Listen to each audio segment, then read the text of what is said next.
we knew real estate. We didn't know anything about construction, but we heard about this idea that you could lock a property up and sell the contract without ever taking the actual risk. You were putting your earnest money deposit at risk, and that's called wholesaling.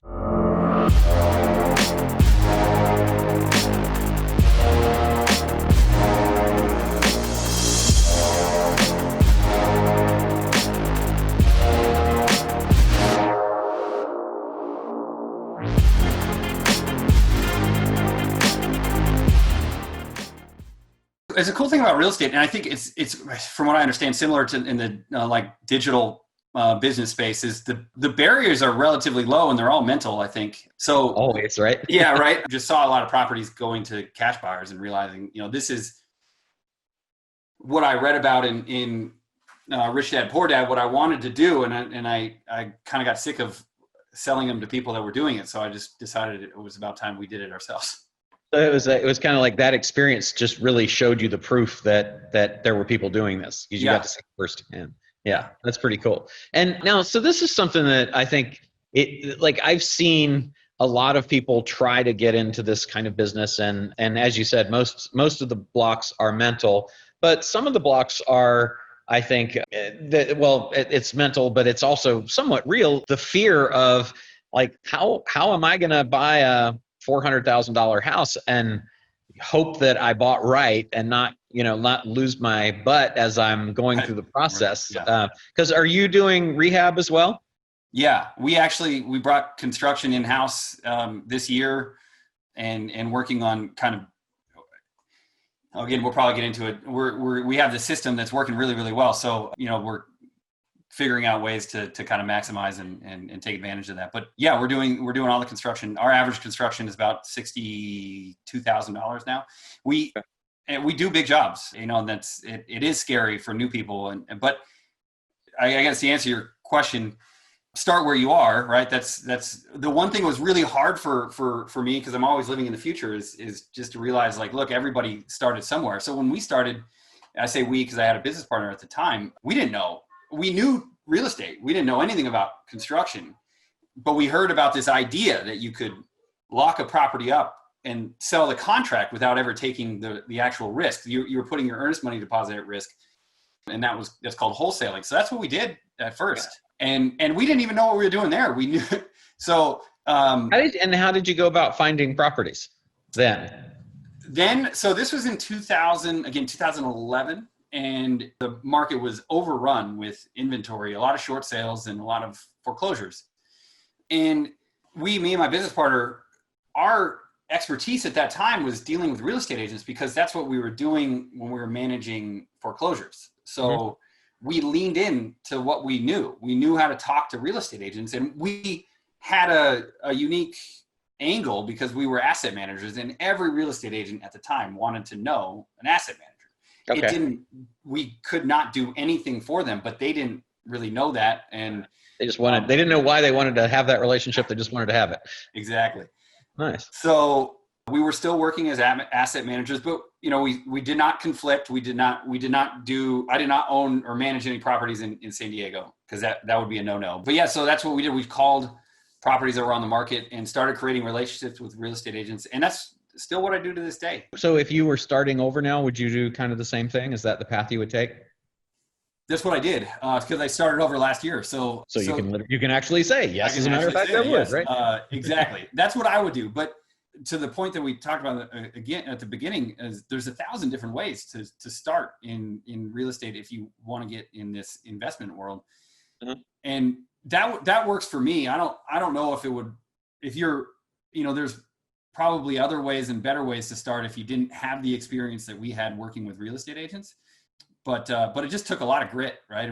We worked just like, every other entrepreneurship journey. I mean, we started, we had a 9 to 5, which was more like a 9 to 7. And then from 7 to 12, we would scour the MLS and realize and make a list of who we wanted to call the next day. And then on the way to work, we would start going down the list as we were driving. I mean, it was a routine that we did for probably about 6 months.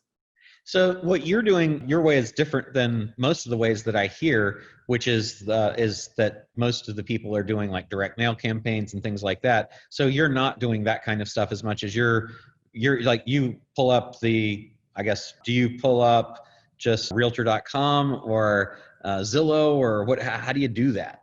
No. So in my first iteration of doing a business in this industry, we did a lot of direct to seller stuff. And we did it at a time when there weren't a lot of other people doing it. And so we were able to I guess, corner that market, and we were spending a lot of money. We were spending $40,000, $50,000 a month to market to sellers. Yeah. As I started over this time, the reality is now people have in this industry, competitors in this industry have 5-10 years of experience marketing to sellers, and they've created machines.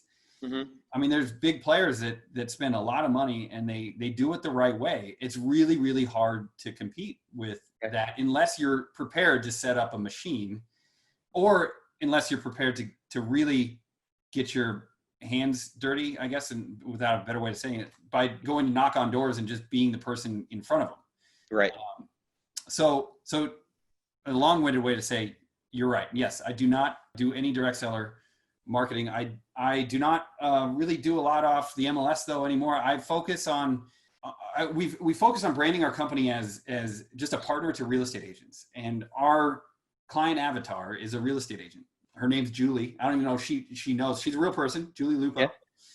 And we love her, and she's our avatar, and that's all we do. We focus on creating dialogue, creating relationship with, and loving on real estate agents. And then the leads come to us. And that's how we kind of focused on growing our strategy this time around.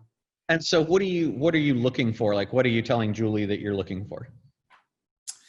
Usually it's motivation. It's the same thing that if you're marketing to a seller, what you're first trying to find out is, are they motivated? Do they have a reason to want to sell to somebody in an easy fashion for cash? And if they do, then usually we can figure out a way to make the property work. So the first thing first is just motivation. And there's a lot of it out there, especially now with people not wanting to let people in their house. So no kidding.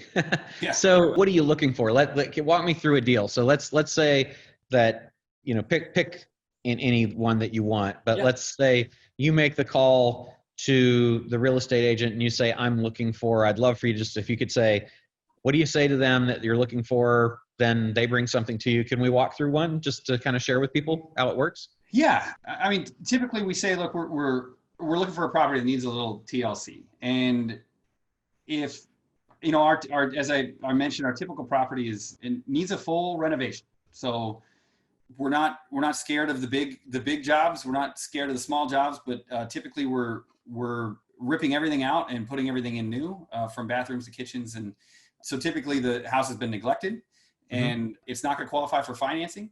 And they're looking for a fast way to move it without the ins and outs of fallout. I mean, when you say it's not going to qualify for financing, tell me what that means.